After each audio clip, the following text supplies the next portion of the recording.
পুনৰ GNM nursing কোৰ্সৰ form আহি গ'ল নুমলীগড় ৰিফাইনাৰীৰ ফিকেনাৰেল স্কুল অফ নাৰ্ছিঙৰ জিএনএমৰ ফৰ্ম আহি গ'ল এই ফৰ্ম ফিলআপ অসমৰ যিকোনো ডিষ্ট্ৰিক্টৰ কেণ্ডিডেট ফৰ্ম ফিলআপ কৰিব পাৰিব কেণ্ডিডেটৰ কাষ্ট যদি general OBC MOBC SC ST হয় তথাপিও ফৰ্ম ফিলআপ কৰিব পাৰিব আৰু যিকোনো গাঁৱৰ পৰা এই ফৰ্ম ফিলআপ কৰিব পাৰিব এতিয়া চোৱা এই কোৰ্সৰ সম্পূৰ্ণ ডিটেইলছ তোমালোকক জনাই দিম এতিয়া তোমালোকৰ কোনো ধৰণৰ পৰীক্ষা দিব নালাগে আৰু এপ্লিকেশন ফি দিব নালাগে এটো ফ্ৰী কোৰ্স হয় চোৱা এতিয়া বহুতে ক'ব যে এপ্লাই কৰিবলৈ কিমান পাৰ্সেন্ট লাগিব চোৱা তোমালোকে যদি শ্ৰীমন্ত শংকৰদেৱ ইউনিভাৰ্চিটি এন্ট্ৰেন্স পৰীক্ষা দিছা আৰু যদি মিনিমাম 30 নম্বৰ পাইছে এপ্লাই কৰিব পাৰিবা প্ৰবলেম নাই কাৰণ গাইডলাইনছ মতে মানে তোমালোকে কোৱালিফাই হৈছে এপ্লাই কৰিব পাৰিবা কোনো ধৰণৰ চিন্তা নাই এতিয়া চোৱা ইয়াতে 40টা সিট আছে 3 বছৰীয়া কোৰ্স হয়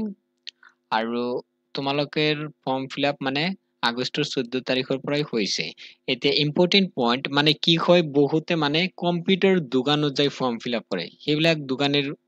নাৰ্ছিং কোৰ্সৰ কোনো অভিজ্ঞতা নাই বা ফৰ্ম ফিলআপৰ অলপ মানে নাৰ্ছিঙৰ অভিজ্ঞতা কম আছে বহুতে মানে ভুল কৰি দিয়ে তাৰ পিছত দোকানত যাই কিছুমানে পাছৱৰ্ড লবলৈ পাহৰে তো কি হৈছিল আগতে মানে বহুতে মানে এলিজিবল যোগ্য ক্যান্ডিডেট মানে ৰিজেক্ট হৈ গৈছিল কিবা কিবি কোনটো ডকুমেন্টৰ টাইপ কি সোমাই দিছে তাৰ পিছত যেটো ৰিকোয়াৰ্ড আছিল ডকুমেন্টছৰ গাইডলাইনছ মতে সেইবিলাক ফলো কৰা নাই তো ৰিজেক্ট হৈছে তো তোমালোকক কৈ আছো তোমালোকে নিজে শুদ্ধকৈ ফৰ্ম ফিলআপ কৰা বা যদি তোমালোকে আমাৰ পৰাও কৰিব বিচাৰিছা কৰিব পাৰিবা কাৰণ আমি বহুতো ক্যান্ডিডেট ফৰ্ম ফিলআপ কৰি দিছিলো বহুতেই বিভিন্ন ধৰণৰ মানে কোৰ্সত সিলেকশন হৈছে জিএনএমতো যোৱা বছৰ সিলেকশন হৈছে চৰকাৰী তাৰ পিছত অলৰেডি মই ভিডিওৰ জৰিয়তে তোমালোকক এইখিনি ডিটেইলছ জনাই দিছো এতিয়া চোৱা এই ফৰ্ম ফিলআপ কৰিবলৈ এজ লিমিট হ'ব লাগিব 17 পৰা 35 আৰু যিসকলে আমাৰ পৰা ফৰ্ম ফিলআপ কৰিব বিচাৰিছে হোৱাটছআপত যোগাযোগ কৰিবা এই ভিডিও ডেসক্ৰিপচনত নম্বৰ দিয়া আছে আমি মানে ডকুমেন্টছ খিনি লম এপ্লাই কৰি দিম তাৰ পিছত তোমালোকক যেটো মানে এপ্লিকেশন ফৰ্মও হোৱাটছআপতে পাবা আৰু ইয়াতে কৈছে তোমালোকৰ লিখিত পৰীক্ষা নহয় কি হ'ব এপ্লাই কৰিলে মেৰিট লিষ্ট ওলাব সেই লিষ্ট আহিলেও তোমালোকে খবৰটো পাবা কিন্তু দোকানত কৰিলে এইবিলাক খবৰ নিদিয়ে আৰু কিবা জানিব থাকিলে মেছেজ কৰিলে আমাৰ পৰাই শুনিব পাৰিবা আৰু ডকুমেন্ট ভেৰিফিকেশন হ'ব মেডিকেল চেকআপ হ'ব তাৰ পিছত সিলেকশন হলেই